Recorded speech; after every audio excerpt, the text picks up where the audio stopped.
Crew Pros, your single source for high-quality, affordable home services. If you are remodeling, repairing, or replacing, Crew Pros are the professionals that can do the job no matter the size. If you are thinking of remodeling your kitchen or bath, needing a new HVAC system, plumbing repairs, flooring, or a complete roof replacement, call Crew Pros. Crew Pros, proud sponsor of the Grizz 901 podcast. Memphis. Nothing but Memphis. Everywhere we go, it's Memphis. Memphis, Tennessee, the beautiful land in the world. And I'm thankful for this guy who tweeted and said I don't have that fire in my eye no more. That game right there was for him. That's what I do. I prove people wrong each and every night, and that's for him right there. Hi, this is Tom Izzo at Michigan State, and you're listening to Grizz 901. What's up, Grizz Nation, and welcome back to another episode of Grizz 901, where we are presented by Zach Jaworski State Farm, where they treat you like family. I am your host, Daniel Greer, and the other guy, we got the other co-host here tonight. What's up, Nate? Back from the dead, baby. What's going on? Back from the dead. And yes, Z is back. Yes, he is. Man. That's perfect timing. We have so much to talk about, right? So much to talk about tonight. Coming off of two, I won't say blowouts, right? Because that wasn't a blowout. It did cover. If you were on last night and you hammered the number with us and you hit the total, which I did both, we cashed. We went 3-1 on Grizzly Player Watch. Man, what a night. Pockets are feeling full, feeling good. I got some new video. You want to do it? Should we do it? All right, let's go ahead and try this thing out. It might just be terrible.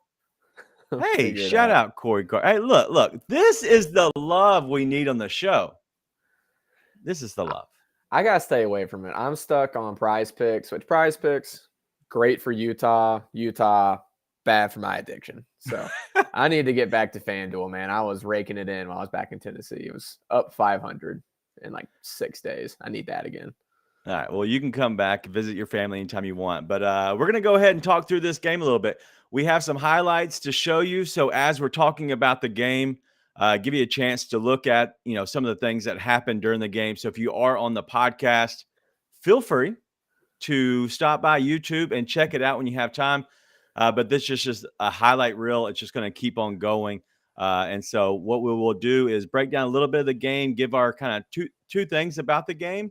But it'll give you something else to watch besides our big melons, because nobody's pulling up for us, right? Nobody's pulling up. But it gives us a chance to kind of go back. So if you have something, Nate, this is me and you have not actually done this together yet.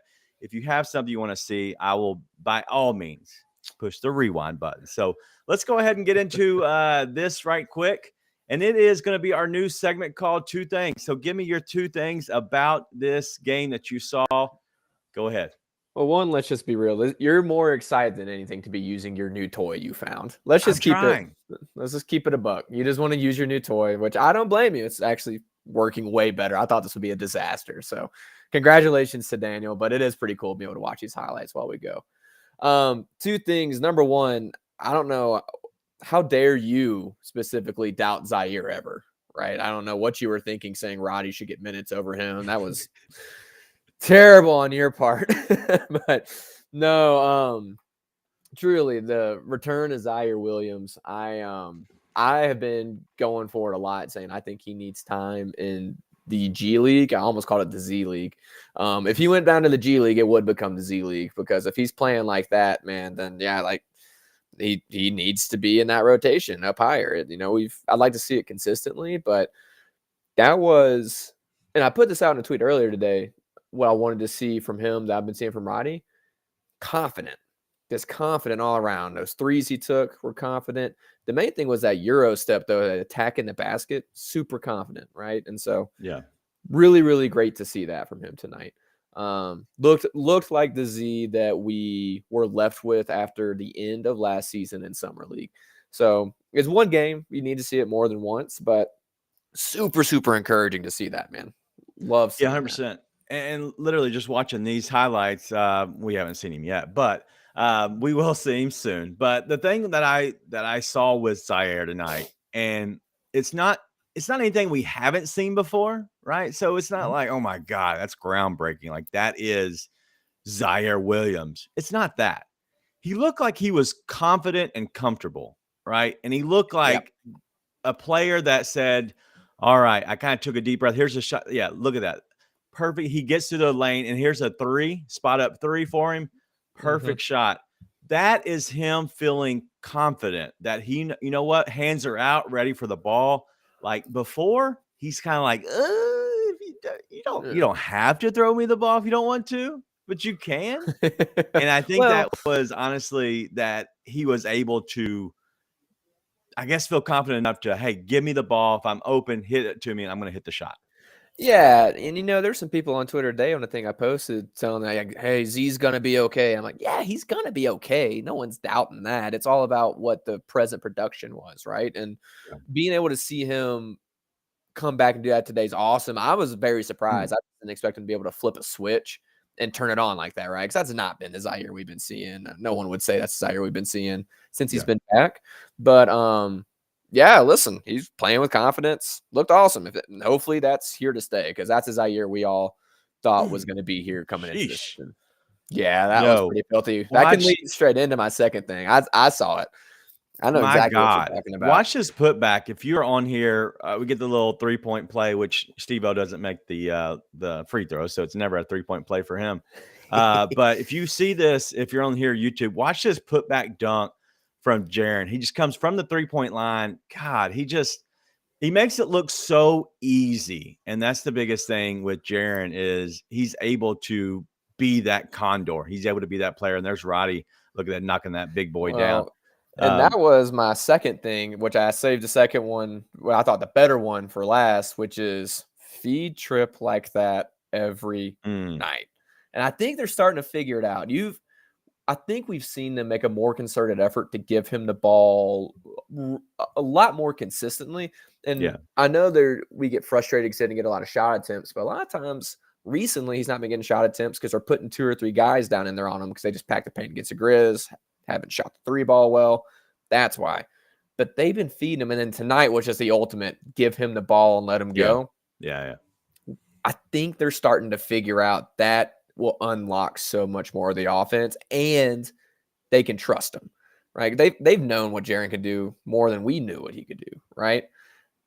What I don't think they knew they could do is they could trust him to keep getting the ball, right? So sorry, I saw Chris's thing in the chat. I thought he was talking about Jaren. I was like, no, Jaren was not 5 for 18, 1 for 8 for 3.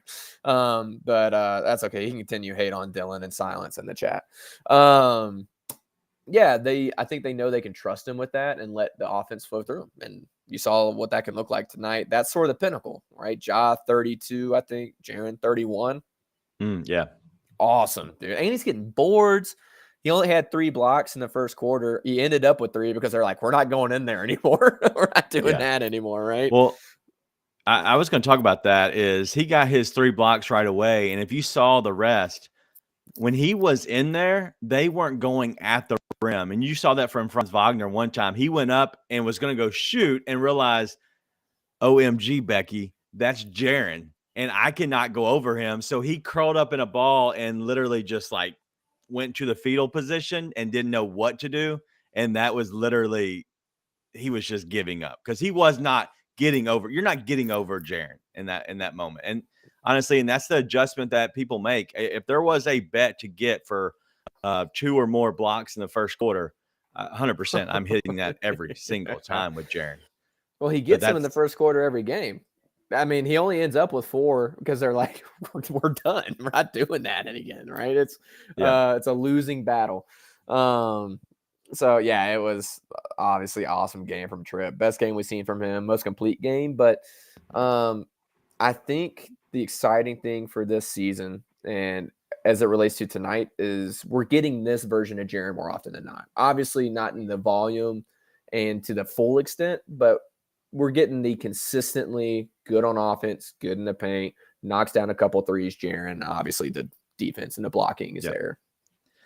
Yeah, no, I agree. Jaren has played like an animal, man. He's been the guy that has been the ultimate X factor, and I think we've talked about that many times. That the best player on the court honestly, on either team, most nights is going to be 12, right? So Ja is going to be the best player, but the X factor is completely Jaren. Like defensive, blocks at the rim.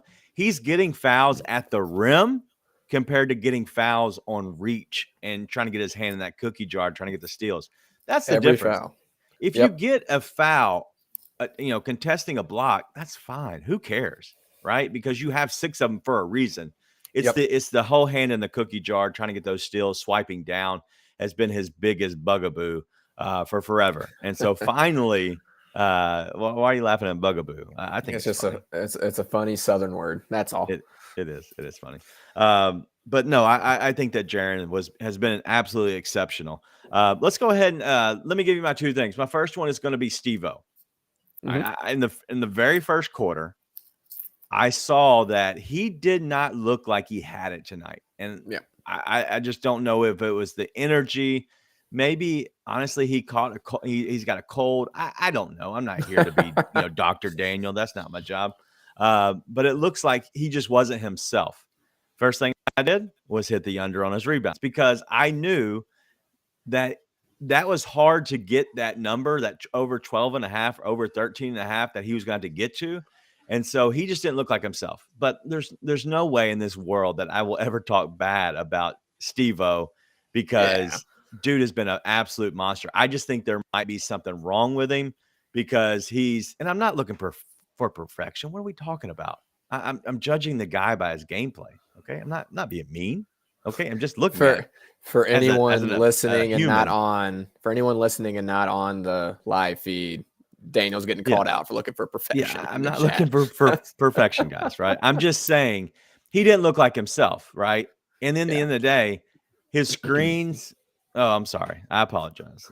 He was talking to Chris. They're talking back and forth. Keep going, Daniel. Stay on topic. I'm over here trying to get angry at people. No, but Steve-O, he just didn't look like he had that punch or that playing with fun, I guess, in a sense, because usually he's goofy and he can throw around the guys. And honestly, it might be credit to Wendell Carter because he's a big dude. Like he's thick, but he's also got size on him. And honestly, a lot of these shots tonight, they were long rebounds. And what the reason there's long rebounds is because you're taking a lot of threes because you don't want to come in the paint against a guy like Jaren or even Steve-O. And so that's when you have a lot of long rebounds, and it's hard for the big guys to get the long rebounds. So that's the number one thing. The other thing is that I want to talk about is the Grizzlies taking care of business.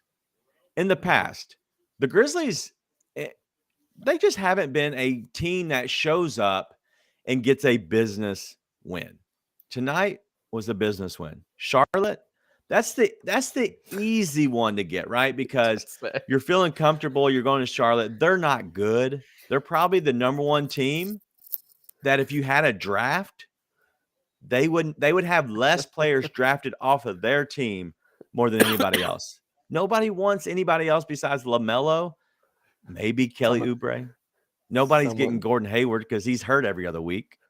So that's the easy one. This is the hard one. Travel. You're going down to Disney World, trying to hang out with Mickey Mouse and then at nighttime. So you never know. So I think it's a good business win. I agree. I was about to say someone's been listening to Vernon, eh? I mean, that was like you're almost like guys stopped their dead last night in Charlotte. I mean, I know I wasn't alone. I saw it on a lot of Grizz Twitter. People feeling genuinely bad for the Charlotte faithful last night. I mean, that was a tough watch. But tonight, listen, that team, that's a good, feisty Orlando team, right? I mean, they're under 500 by quite a bit, but they catch teams. They caught the Celtics twice in a row earlier this season. They got a lot of really good players there, and like I've put it out there, Terrence Ross, all of a sudden, he lives up to his Human Torch nickname of Terrence Ross Pass when he's living in Toronto. I mean, every time he plays the Grizzlies, but mainly, I didn't really think the Grizzlies let up at the end that much, right? Like, obviously, they lost a little bit of focus, but the only atrocious stretch was when Conchar got his cookies taken, and then Ja had the lazy pass.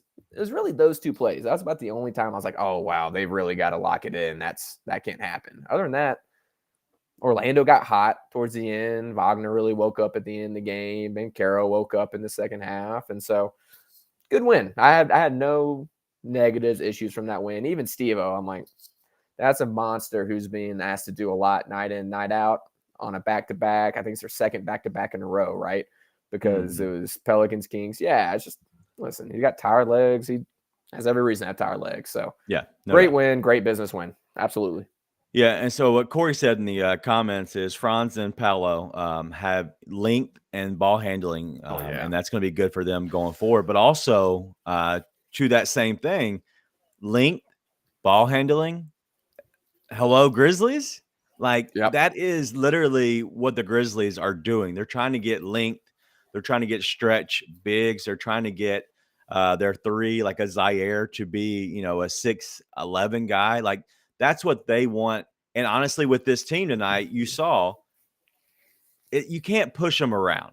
The Grizzlies, not at all. They go in and they are the bully. Dylan bullies them a little bit. And honestly, they're big. You can't bully them as much. And so that's a very tough Magic team. They're not going to have a great record this year, right? And they probably don't want to. But the team that they could become behind Paolo is a team that, along Suggs, I like Suggs next to them, and even Fultz next to them, as the guard with Wendell Carter, who played really well tonight, and he's been a pretty good player. I think that they could be a really good team. They need a knockdown shooter, right? And right now they have 3 point guards in Fultz, Cole Anthony, and whoever I just talked about. Like that is really and sorry. And that's who they have. They have 3 point guards, and they're trying to make them into be creators, but also shooters.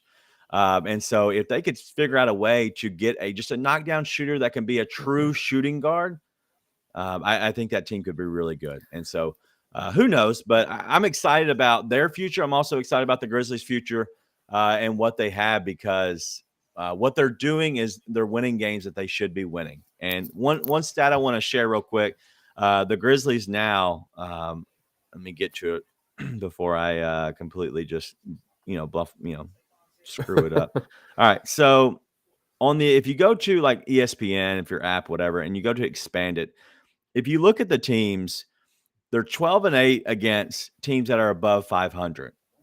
That's not bad. If you look around the rest of the Western Conference, you see 11-7, 11-9, 12-9, and then the rest is all under 500 record against teams that are, when they play, that are 500 or better.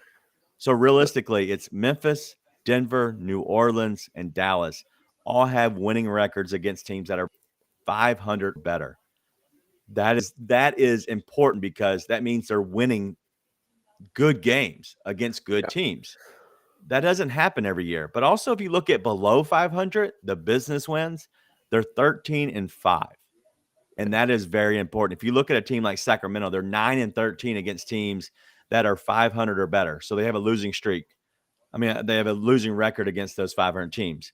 But if you see a team that's below, they're 11-4. So they're beating up against the bad teams, and they're not playing as well against the good teams. And so that's what I look at when I look at a team, is how are we playing when we play actually the really good teams? Okay. What is the road record? What is the home record? Those are all important to me. Well, and one thing for the Grizz too, that's better than what I thought it was going to be, because I'm not sure how long it lasted, but I know early in the year it was flipped for the Grizz. They were struggling against teams that were above 500 and beating up on teams that were below 500. So they're 4 games above 500 in that stat, 12-8. Is that what you said? Yeah, 12-8. So that's actually gone up. That they've done a lot better in those games as of late. So they're trending in the right direction too, as far as that goes. Absolutely. And conference, real quick, is they're 11-10, and at one point, like, that was their biggest issue, is they weren't winning games in the Western Conference. And so these obviously are, been Eastern Conference teams. They're not very good. We'll get back into the Western Conference coming up soon, especially with the Jazz on Sunday. So I expect the Grizzlies to keep on winning, keep on playing very well, especially if they're coming back home now. Yeah, listen, they're playing good basketball. I think it was good for them to have to fight to close that game out. I didn't want them to be too comfortable going into 2 full days of rest. I don't think that's a recipe for success to go in on a crazy high note. So expect them to take care of Utah when they get back home. Yeah. And honestly, the stretch that's coming up, Jazz, you play the Jazz at home Sunday, and then you have a Monday night, so you have another back-to-back. It seems like we're always on a back-to-back right now. It's against the Spurs, right? And then you have a day off. You play the Spurs again at home. So that 3-game homestand could be another 3 wins if you take care of business. And then you go on the road against Indiana. I feel good about that. And then you get to come back home, a TNT game against the Suns, and you owe the Suns due to what happened last time at home. And it's on TNT, so I'd imagine the guys are going to make sure they show up because we haven't been the best. We haven't been the best team at all on national TV. So it'd be great to actually have a game where they all show up. Be great. Yeah, and listen, I don't think that Jazz Spurs homestand is anything to be looked past. That Jazz team can easily catch you on any given night, right? I mean, they beat the Grizz twice earlier in Utah. And then anytime you play a team twice in 2 games, so I don't care if it's back-to-back or not, that's tough to beat a team twice, right? So I would definitely caution against looking past those games. I don't know what the Grizz will do, but I think they will have learned their lesson after their latest letdown, not losing 4 out of 5. But tough stretch coming up. I think those 3 games actually is going to be tough to pull out all 3. 2 out of 3 they definitely should pull out, but they're going to get a fight to do it. Wow. What have you been talking about lately? Trying to pull out? What are we doing, guys? Come on. Dude, I don't think it's that big of a deal, honestly, with these next 3 games. I think I literally almost pulled everything off of my thing when I was trying to turn off that heater. It was getting hot in here. I don't think that I really don't think that the Grizzlies will have issues, honestly. I think these 3 teams, they match up very well against, and they owe the Jazz, and I think they know that. And the Jazz are not playing well right now, and so I think that they owe the Jazz. And so I also forgot Devin Vassell is about to he's going to be out getting some knee surgery. The tank has begun in San Antonio. Yeah. Do you think they told him, hey, Devin, I think there's something wrong with your knee? Same with SGA and OKC. Yeah, I'm not sure what it is, but let's look at it. Yeah, looks pretty bad. You got any like vacation time or anywhere you want to go? Like that'd be great. Best I've ever felt, coach. Nah, your knee's messed up. Hey, I got something for you off this past game, unless you got a direction you really want to go in. No, go ahead. So Zaire obviously is super encouraging for him tonight. We need to see bigger than a 1-game sample to know, hey, he's back to being what we know he can be. But that being said, he gets back to being what we know he can be, playing really, really well. Listen, Roddy came in his minutes tonight, and listen, he dribbled off his foot a couple times. Looks like he was trying to be in the World Cup, but all in all, played pretty well again tonight, right? Knocked down some threes, had some good drives. He's obviously the game's slowing down for him. He's played pretty well on the defensive end as of late as well. What do you think happens in the rotation if Zaire gets back? Because if Zaire gets back to that kind of form, he's over Roddy. There's no question about it, right? But Roddy's playing well to the extent he's been playing really well lately, and he's knocking down some outside shots. What are we doing? I mean, is all of a sudden Aldama getting shoot out? That Aldama's length and ability to space the floor but protect inside, that's tough to give up too. I mean, Conchar, I don't think you can take him out of the rotation. But it's a question mark, right? Like, well, for reasons that we talked about before, right? Like there's been nothing that's happened to Jitty where it's like, oh, we're going to take you. It would be, hey, you're not playing as well. Like your spot got taken, which is a hard thing to do to a guy, right? And it's not something that the Grizz have been super willing to do in the past. That's why, right? Yeah. Just call it what it would be. I mean, it's a question mark though. It's a big question mark, but it's also a time to grow up like situation. Like, hey, this is where the big boys play, right? That's what they isn't that what they said on TBS wrestling back on WCW? This is where the big boys play. Yeah, sorry. That's my wrestling nerdness is coming out. I just think that if it was me, I would look at matchups honestly, and kind of see what you need. But Roddy has been playing better than Conchar. He just has. And if Zaire steps up, I think it's a decision that you need to make. I don't think Santi's played bad enough to get to, I guess, go under Conchar. Tonight, Conchar's it's doing easy enough. to pick on Santi, right? Because he had a rough game. But in general, no. Correct. And so I think it's going to figure itself out. I think what you do, especially with how it's been going with injuries, right? You just give people a rest. What you end up having is a 11-man rotation. Every game, one player just sits, right? Hey, get some rest. Get some rest. Like, obviously, it's the NBA. You're playing 3 to 4 games a week. And so, with that being said, is hey, tonight, Conchar, you're going to get a DMP, right? Whether it's actually where he's on the injury report or hey, you're just not playing. Let's take a night off and just enjoy the night off. And then literally you can do that with those younger guys because what happens is more guys get to play, but then that extra guy gets extra rest. It'll keep you healthy for later on. I'm not saying you're going to actually use them in the playoffs, but you might. He obviously likes a 10-man rotation in the first round, definitely, except for late in games. But I don't know. I think everything will figure itself out. But looking at what's emerging, I think there's real conversations this year about the trade deadline. The Grizzlies have never really been involved.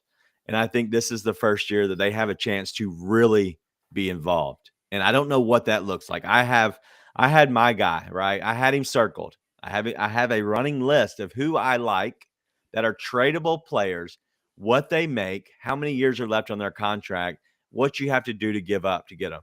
My number one guy was Devin Vassell. And that was my guy because he's young. He doesn't get paid a lot, right?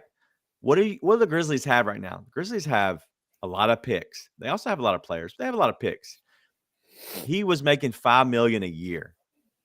So obviously they would hold on to him and potentially extend him past that extra year he has next year.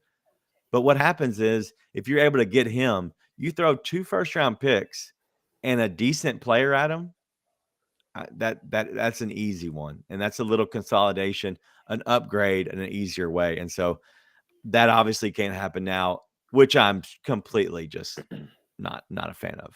Pretty upset. Well, but you got the right idea, right? It's we don't need to go get a big 3 other star to come in and join this team, right? We've got the 3. We've got the 3 that complement each other exceptionally well. We just need those role players, right? And you've got the right idea. I haven't watched enough Spurs, honestly, to comment in any kind of competent way on Vassell. I've seen him play a couple of times where he popped off. I've seen him play a couple of times where I'm like, he sucks. So I'll attribute that to you. But you hop into the team no trade. I saw that.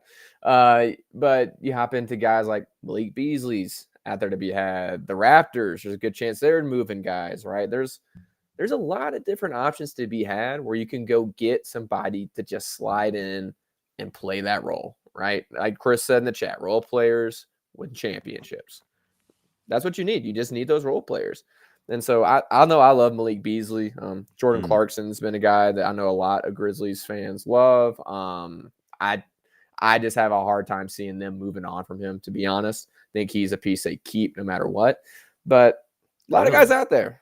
Wow. I do. I think he's a culture guy for them. Being here, and I actually have sort of a friend who's involved in the organization. They've done a lot to sort of center on him and build around him from a purely just like a media standpoint. So and who is that?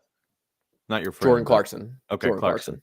I wasn't sure if you were talking about Malik Beasley or not, but no, not Malik Beasley. I'd have zero inclinations that they're holding on to Malik Beasley too tightly. you know what? I'm just what the Grizzlies do this year. I'm about keeping our guys, right? All about it. The problem with is you need a punch off of the bench. And if there's not going to be a punch off the bench, I think that's what hurts them when we come to playoffs. The Grizzlies are one of the top, the worst 5, right? One of the bottom 5 teams in half court basketball. And what is the playoffs? The playoffs are half court basketball. It just is. The Grizzlies, I'll use an analogy real quick and tell me if it sucks or tell me if it's great. But think about a boxing match, right? They're both throwing jabs the whole time. That's what I consider a playoff basketball game. It's jab after jab, back and forth, back and forth. When you see somebody hit somebody with an uppercut, their eyes get a little blurry and they take a step back, they're a little wobbly. At that point, you might see the whole fight flip and you can actually start going after them. And then it's the momentum and then consistently beating them up, a consistent punch. Like that's what you need. You need the guy who can give you that uppercut, whether it's in the second quarter, third quarter, early in the fourth quarter, something that just gives you a good uppercut to get them kind of backed up, get their eyes watery, and actually finish them with Ja Morant. I think that's what you need because you're going to have our starters who are our best players playing majority of the minutes, and they're going to be playing, and they're going to be butting heads, like 2 Rams butting heads the whole time. If you give somebody an uppercut, bringing off somebody off the bench that can just get hot in a flurry like Melton could. Like Melton could get hot in a flurry. It's just you never got that playoff basketball. But if you could get that off of the bench, you don't need it every night. You just need it some nights. And I don't like Sexton. Chris is saying Sexton. I don't like Sexton. He's too small. I need a 2 guard. I need a true shooting guard if they want to be a true championship contender this year. It doesn't mean they can't win it. They can win a championship with this team right now. But if you want to try to make it a little bit easier on yourself, give yourself a better fighting chance, I think you got to go get a true shooting guard. I like Barton's okay. I'm not high on him, but Bojangles, Clarkson, and Fournier, what Chris is saying, I'm fine with any of them. I think the money's gonna be kind of tough in some areas. Yeah, I think the money makes it a little bit tough. I mean, me and Chris both love Bogey, right? That's a guy who we've been talking about since the summer. It's like find a way to go get him, and he's available now. I fully think that that's a move they should look to make. I think they'll get outbid by somebody because somebody be willing to give up their version of a Dylan Brooks, whereas the Grizzlies won't do that. I think, but still, if you can make that happen, let's go for it. I don't necessarily think it needs to be a shooting guard. Like I think we always think of like the Jamal Crawford, Lou Williams types. You've got Jordan Clarkson is probably the best example of that now that can go get in a heater. I think you just need those guys that even if they're not the one with the balls in their hands all the time, it can be somebody who you have Tyus, but they just find a way. They get him open 3 times in a row and they knock down threes. That's what I like about Bogey. Bogey has an added bonus if he can create his own shot. He's kind of like a slow-mo that hits threes in a way, right. In that type of way. But you just need that because I think as far as the guys who can get on heaters outside of Ja, you've got that in a Bane, right? You even have that in a Tyus, right? We've seen Tyus get hot and be able to do that. It's not what he's known for, but he's able to do it. I don't think you have to have a crazy punch. I think what they're missing actually is more of the jab. I think they're missing more of the guy who throughout the game, you get him an open shot, he knocks it down. The Grizzlies don't have that consistently, right? The hope is Zaire can turn into that. Roddy can turn into that. Even though Dylan had an off night, I think he has been a lot more consistent from 3 this year. I haven't looked at his percentages in a while though, so I'm not positive. But the Grizzlies have the big shot guys, right? Morant knocks down those big shots. Bane hits it from distance. Jaren has nights like tonight. They need the guy that's just going to hit the shot. You get it to him, he's just going to hit the shot. And so I'm with you on the strategy. I think differently because I think we need the jab. I think we have the uppercut. Okay. No, I like it. Boss man? No. I don't want Jay Crowder. I don't want Jay. Crowder. Jay. That's a guy who I don't want. Not that Yeah. he's not a decent player. The fact that there's issues around him now, he's not going to play. Like, just come on. Something I will say, and what I really think that we haven't seen yet. We haven't seen a team where Ja has been playing pretty consistent, pretty well. Jaren playing pretty good, pretty consistent, pretty well. Steve-O playing pretty consistent, pretty well. Dylan playing pretty consistent, pretty well. Those four guys, they have been playing pretty consistent, pretty well. Desmond Bane has not joined that group yet. Yeah. Zaire Williams has not joined that group yet. Potentially, and this is not probably a true statement, but Zaire Williams with an open shot is very good. He's definitely top 3 probably on our team when he's filling himself. So with those two guys, that's shooters. We have not seen those two guys add it to whatever's happening in the other 4. But Daniel, I think that's the problem. I think when you're saying Zaire is going to be our 3rd best shooter and you're wanting to have that count on in the playoffs, that's a problem, right? And that's the guy. Zaire is not a guy who you want to be the uppercut guy. He is a jab guy. He's a guy that you need to be able to kick it out to and hit that shot. And I'm not saying at all I don't think Zaire can be that. We've seen him be that in decent amount of stretches. When it comes playoff time, you don't want to have to count on Zaire Williams to hit that shot. You want that to be Malik Beasley. You want that to be Bojangles. You want that to be Malik Beasley? Jeremy Grant. Yeah, dude. Malik Beasley hit big shots against us in the playoffs last year. Okay. That happened. Yes, I would rather have Malik Beasley taking the shot than Zaire. Now, right now, Z is the karate chop. Z is the one that comes for the kneecap when you're not looking. But no, that is the leg, Z. Sweep the leg. How often am I the one keeping the show on the tracks? This is not good. Does not bode well for the way this show is going to go in about 10 minutes. But that's a problem. That's a problem. You need the guy that you can kick it out to who's going to hit the shot. And Zaire Williams is not who you want to be that unless he takes a massive leap in the manner of consistency this year. It's just not what you want. Are you done, Mr. Pouty Pants over there? God, Mr. We're just Pouty having a little Pants. fun. All of our friends are here watching us, hanging out with us, chatting it up, and you're just over here, Mr. Pouty Pants. For some reason, I have to be the adult tonight, cold? which is a problem. Is it because you're cold? Like you're there in a bunch of snow and it's cold? Is that why? I'm having fun because I'm warm and it's going to snow tomorrow and I'm going to be on the mountain. And I'm not sick for the first time in days, so I can mentally keep up with you tonight. The other night when we had Funaki on, I was so out of it. I was like, yeah, sounds good. Sniff. It was terrible. No, someone has to be the adult, Daniel. And for some reason, you're making it be me. Yeah. Well, terrible first game time plan. in your life. First time in your life. Well, let's go ahead and get into the predictions kind of for the Jazz game and a little bit, probably the doubleheader that we're playing against the Spurs.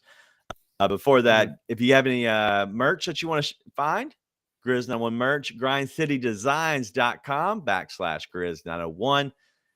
Go get your Grizz901. I think they look good. I think our shirts have looked very good. It just shows up the 901, the city, the team. I think it all kind of comes together. Zach Jaworski State Farm is our presenting sponsor. If you need any kind of insurance at all, whether it is automobile, if you're a renter and you need renter's insurance, if you rent a condo, or if you have a place somewhere else and you need insurance, call Zach and his team at 901-443-4798 at ZachInsuresMemphis.com. Again, Zach Jaworski State Farm, where they treat you like family. Let's get into the game predictions real quick. They have the game Sunday. I'm trying to go. My little kids, my 2 little girls, Miss Penelope and Miss Margot, have never been to a Grizzlies game. It's at 5 o'clock on Sunday. I'm trying to go. I'm trying to take them. So for one, if you have tickets, if you have 4 tickets and you want to sell them, hit me up. You can hit me up on Grizz Lead. I have not bought them yet. If you hit me up at Grizz901 Podcast, follow us over there. But I am going to purchase some for Sunday, and we're going to go as a family with my wife. and go to the game. So that'll be a fun time. We'll share some pictures of especially little Miss Margot, who is definitely a big Grizz fan. Not Grizzlies, Grizz fan. They love Grizz and they love John Morant, who sometimes they confuse with Michael Jordan. And I blame it on Space Jam, but they get those confused sometimes. But what's your thoughts about any predictions on the game? Obviously, Lauri Markkanen, I think he dropped 46 tonight on the heads of the Rockets, who don't play defense and aren't very good. So anything you like or see predicting about that game? Yeah, Grizz win. I think you're right. The Grizz know they owe them one. They're going to come out full strength for the first time this year facing them. And I think the Jaren versus Markkanen matchup is going to be pretty fun to watch. I think that's going to be exciting. But Markkanen is not the Giannis type of brute force player that can get Jaren in foul trouble that also plays on the perimeter. He's the perimeter guy. It's a finesse guy who is the kind of guy that Jaren matches up well against. So I'm excited for that. And it would be great to see Jaren go up against a guy who is a truly in the all-star conversation this year in the Western Conference and be able to really win that matchup. I think it's important for him to win one of those matchups because in the big games this year, he's gotten himself into foul trouble, gotten a little in over his head. Want to see him not do that this game. But yeah, I think it'll be a good game, but I think the Grizzlies will do sort of what they've been doing and stay ahead, then pull away late. Okay. I don't believe – I'm going to look at their schedule real quick. I'm not seeing the Jazz schedule. I would imagine they're not playing a game before then, especially with travel. Wow. Okay, they do. They're on a back-to-back with travel. So they played in Houston tonight, and then they're going to play Saturday against the Bulls. And so it's going to be their third game in 4 days with travel. I won't say it's the East Coast, but it's definitely far from home. And it's the last game before they do go back on a 3-game homestand. So I would imagine that the Grizzlies will have, with the 2 days off of rest, sometimes 2 days off isn't the best thing for a team. But I think with travel getting back, especially playing on a back-to-back right now, looking at, how Steve-O looked tonight, where he just looked like he was just drained. He's only got 7,000 rebounds over the last 3 games, and he's still short of Wilt Chamberlain, probably by another 1,000 rebounds, the way Wilt grabbed every single rebound in life. But I think that this game will be good, and I think that it is a coming out game for Jaren because he can match up very well against Lauri Markkanen. And the rest of the team, it's all about, can they guard the 3-point line? Nobody else on that team is scary. There's nobody else is going to do anything, especially to Steve-O, right? He can do whatever he wants on that game.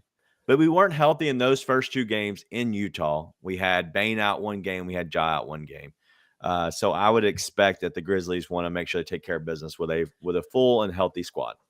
The biggest thing is going to be staying connected defensively, right? Like you want to make those heavy legs from the back-to-back feel even heavier by making them work for their shots. Don't give up a bunch of easy shots because you're overhelping. Those guys, they love to move the ball around and get open threes. Don't let them do that without putting up a contest, making them really work for it. But that's really, you're right. I mean, there's not anything else that scares you. There's nobody on their team that terrifies you, right? Just don't give them open threes and you'll be okay. And let's keep Jaren out of foul trouble. Yep. So over here in the comments, Chris said, "Hey, be careful on the mountain, please, sir." No. And I don't know if Chris knows this, but Nathan doesn't actually go and ski or sled or anything. He doesn't do anything. He actually takes the pictures for his wife so she can put them up on her blog. And so not a big deal. He won't get hurt. He'll make sure he wears his snow boots and his snow bibs and make sure he stays all good and warm, right? The boots with the fur. Yeah, boots with that fur. So what I want to see out of these, my prediction, this is not the game prediction. This is a next 3 games at home prediction. I think we're going to see Desmond Bane bounce back. And that's what I'm excited to see, is because you have 3 games at home. And I think it's time where now he's going to have 3 days off, probably going to hit the conditioning pretty hard. And I would expect that Desmond Bane, within these 3 games, I think the flip the flip. I think the switch finally gets flipped. And I think you're going to see the Bane of old. And at that point, we might have all 5 starters on the floor playing very good basketball. And that would be what I want to see coming out of these next 3 games. Because if we get Bane back, it's over, man. Bane is that good. He unlocks everything on this team. He is your ultimate jabber. Since we're just using that analogy all night. This was your fault. He already started to unlock a little bit against the Kings, right? We've already saw it a little bit. And, we've seen flashes since he's been back, but the Kings game, he was consistently doing things he was doing before he got hurt. So we've already seen it a little bit. I'm with you. I think either Utah or San Antonio, one of those 3 matchups is going to be the coming out party.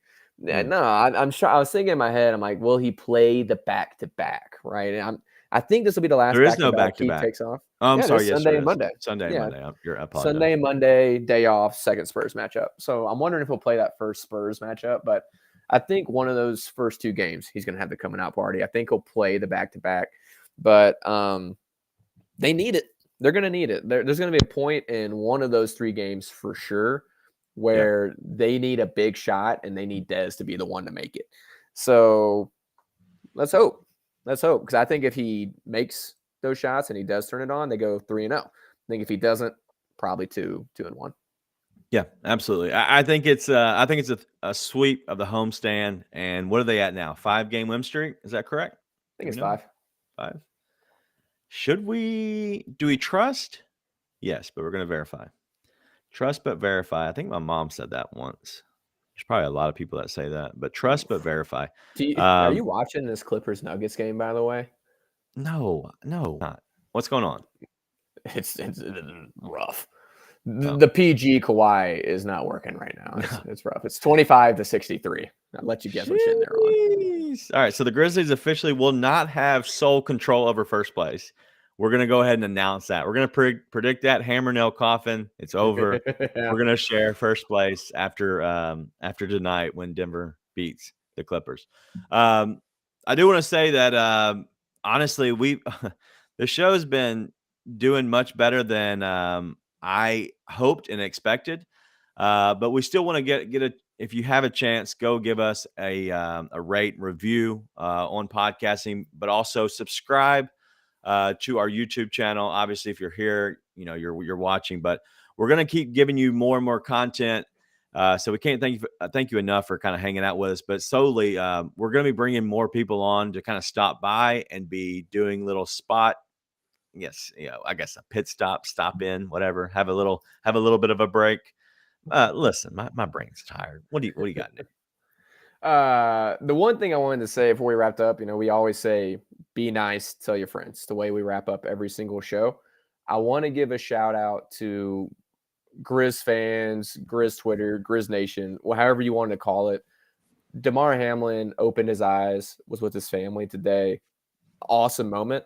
The reason I want to give a shout out to everybody here and everybody on Grizz Twitter, I saw nothing but positivity through all of Grizz Twitter. And there was a ton of, it got political. There's people getting mad at Skip Bayless. There's people getting mad at the doctors and family spokespeople. And it's just one of those things that I don't understand why that happens in time like this. I try and stay off of Twitter about it, but I was putting in the group text. I'm like, why aren't people just praying for this kid and sending their thoughts and sending their prayers? And in our Grizz family, that's all I saw were people that were sending thoughts and prayers, and then were just overjoyed when positive updates came in. So that's what makes this space awesome. It's what makes coming on here. If it wasn't for that family, I wouldn't be here with Grizz 901 and Grizz Lead. It's what makes this space fun. What makes being a fan of this team fun, and is what makes part of the city of Memphis awesome, is people coming together like that. And it was cool to see it play out in real time in that kind of situation. So obviously, thanks be to God. Super thankful that DeMar Hamlin is doing well and has a lot of positive outlook today. But shout out to all of you guys that listen and are part of this family. Did really good when a lot of people didn't. So love that. Look at us growing up. Look at us. I know. I will say though, you said about Memphis and the Grizz family, dude. It's not just Memphis anymore. It's not. Like Grizz Twitter. I'm watching like people that follow us and people that we follow and different people that are coming through. It's blowing up. And I'm not saying that it's like getting ginormous. The fact that now it's getting where it's worldwide in a sense, because there's people that literally the sun is up right now as they're listening to this show, like live. And so give a shout out to everybody, across the pond as well, but also just kind of our brethren here in the city. A lot of good things that come out of it. I'm glad you said that. Glad you brought it up, because that is important, that we are a good crew. And that's honestly above all, honestly. So yeah, if you have a second, give us a rate review. It helps us. If you hit the like button on the YouTube channel, then it gives us a better spot algorithm, whatever. We're trying to blow this thing up, right? We're trying to have fun with this. And so why not? Let's beg a little bit at the end of the show. But that's all we have. If you're listening on podcast, thank you so much for hanging out with us as always. Continue to keep coming back. I don't know when we will be back. I will not be doing a Sunday show. As I said, I will be with family. So we will not be here. But Monday and Wednesday, is that right? Monday, Wednesday? Yep. We'll have shows, both Spurs games, but they're during the week, so we'll definitely have those shows. But if we have nothing else, the most important thing is be nice and tell your friends.